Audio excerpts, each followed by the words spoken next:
हैं जिसके ऊपर प्रभु की कृपा होती है। हमारे ऊपर प्रभु की कृपा है, ये हम कैसे पहचाने? तो ये 8 लक्षण प्रकट होने लगते हैं जिस पर हरिजू की प्रियाजू की कृपा है। पहला, घोर अपराध करने वाले के प्रति भी दया की भावना, शांति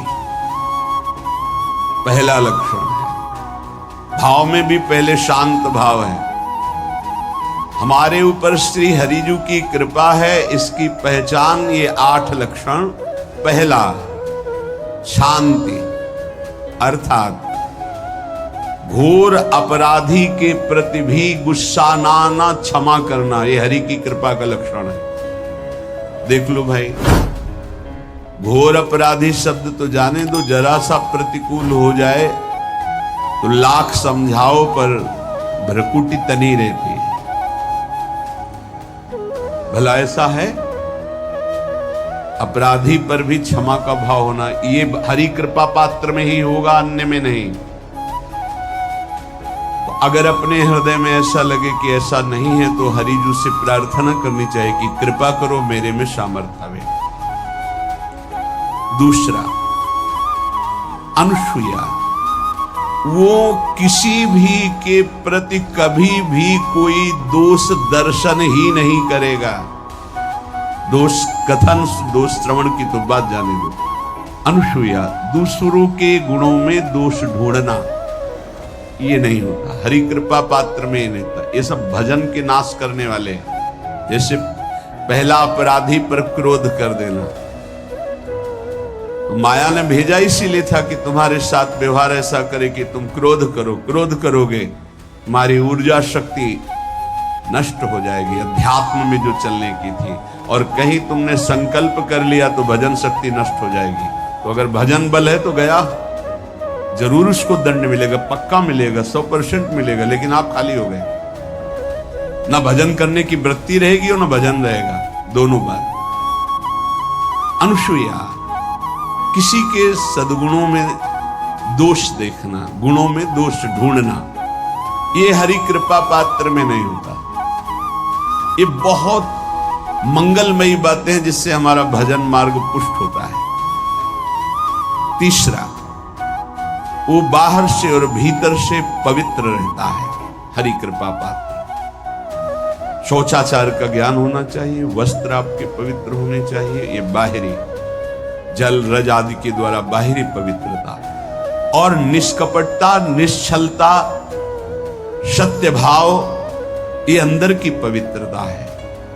अगर कपट है, छल है, असत्य है तो हृदय मलिन रहता है। भीतर और बाहर से पवित्र रहना, इसमें खास बात क्या है? भीतर और बाहर से पवित्र रहने में, भीतर और बाहर से सदैव पवित्र कौन रह सकता है? तो बोले जो पुंडरीकाक्ष भगवान श्री हरि का, प्रियाजू का स्मरण करता रहता है, शवायाभ्यंतर शुचि, वो बाह्य और अभ्यंतर दोनों से पावन रहता है। तीसरी जो कृपा का लक्षण है, अर्थात वो सदैव भगवत चिंतन परायण, शौचाचार का पालन करने वाला, बाहर और भीतर से हरि कृपा पात्र पवित्र रहता है। चौथा,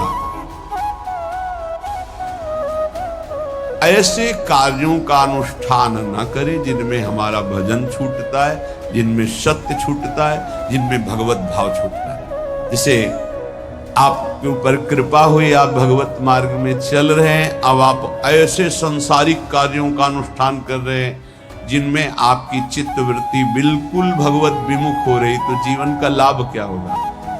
लाभ तो है भगवत स्मरण से। कल एक ने प्रश्न किया कि मैं खाता तो नहीं हूं लेकिन मांस के दुकान में मांस बेचता हूं, होटल है, क्या उचित है? ये उचित कैसे हो सकता है? तुम और भी तो व्यापार कर सकते हो। जरूरी है धर्म का पालन करने की इच्छा करते हो, धर्माचरण करते हो, ऐसा नहीं। तो विरत बहुकर्मा, उन कर्मों से हमें विरत रहना है जो हमारे धर्म के विरुद्ध है, जो भजन के विरुद्ध है। हरि कृपा पात्र ऐसे कर्मों का अनुष्ठान कर ही नहीं सकता। अपने भजन का फल देखना भगवत कृपा पात्र की, सबको प्रदान कर देना। हिम्मत है? अपने भजन इतनी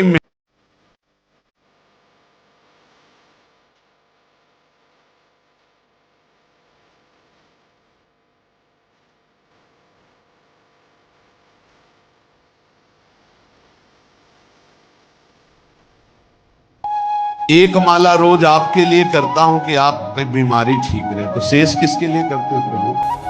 शेष है अगर इष्ट और गुरु के लिए तुम्हारा है कि एक माला करते तो फिर इतनी माला करते तो हमें क्या होगा? सब आपको दे देंगे तो हमें क्या होगा? तभी भजन का रहस्य नहीं जाना है। छठवां, अपने भजन से अपने लिए कुछ भी ना चाहना और दूसरों की तो बात जाने दो, दूसरों से कुछ ना चाहना ये तो ठीक है, अपने भजन से अपने लिए कुछ ना चाहना है हिम्मत। देखो ये हरि कृपा पात्र में हिम्मत होती है। अपना भजन अपने प्रयोग में ना लाना, इसका भी आंतरिक रहस्य है। अपने प्रयोग में आप शरीर को लेकर के बोलेंगे, अगर स्वरूप को लेकर तो प्रयोग की कोई वहां जरूरत ही नहीं, स्वरूप पूर्ण काम है, वहां कोई अभाव नहीं। जब आप कोई भाव अपने लिए करेंगे तो देह भाव होगा, देह भाव से किसी विषय की मांग होगी, विषय पूर्ति भजन का फल नहीं होता, भजन का फल होता विषय निवृत्ति। बहुत जोर की बात है, कैसे समझिए? अपने भजन का भी फल अपने लिए नहीं, दूसरों से कुछ चाह रखना तो बात ही जाने दो, भजन से भी कोई अन्य सुख की चाह नहीं। क्या चाहिए? भजन ही बनता रहे, भजन का फल भजन बनता रहे, खूब निरंतर जप करते रहे। सातवां, किसी भी मान सम्मान कीर्ति पद प्रतिष्ठा के मिलने पर हृदय का असंतुष्ट हो जाना, यह हरि कृपा पात्र का लक्षण होता है। प्रणाम नमस्कार जय हो तो हृदय में असंतुष्ट हो जाना चाहिए। कोई किंचन मात्र अभिमान न उदय हो जाए। प्रभु बचाओ, ये माया की चकाचौंध से बचा लो नाथ। कौन सा अपराध बन गया कि आपकी जय की जगह यहां हमको ऐसा सुनना पड़े। मान प्रतिष्ठा कीर्ति जिसके लिए बड़े बड़े लालायित रहते, हरि कृपा पात्र को विष की तरह चुभती है। और आठवां, किसी भी प्राणी समुदाय से संबंध ना रखते हुए सब पर दया की भावना, सब पर कृपा की भावना, सब पर करुणा मैत्री पर किसी से ममता नहीं। ये सूत्र बहुत व्यवहार में प्रयोग करने योग्य है। सबसे करुणा और मैत्री पर किसी से ममता नहीं। करुणा तो करी भरत जी ने, मैत्री भी की मृग से, पर ममता रहित नहीं रहे। ममता कर ली तो अगला जन्म हिरण का हो गया। ममता नहीं रखी। निर्ममो निरहंकारा। करुणा मैत्री तो करनी है, जैसे इसमें आदेश है, गीता में जी आदेश है, अद्वेष्टा सर्वभूतान मैत्रः करुणैव च। पर निर्ममो निरहंकारा, ये साधक की चतुरता है। प्राण मात्र पर दया कृपा करुणा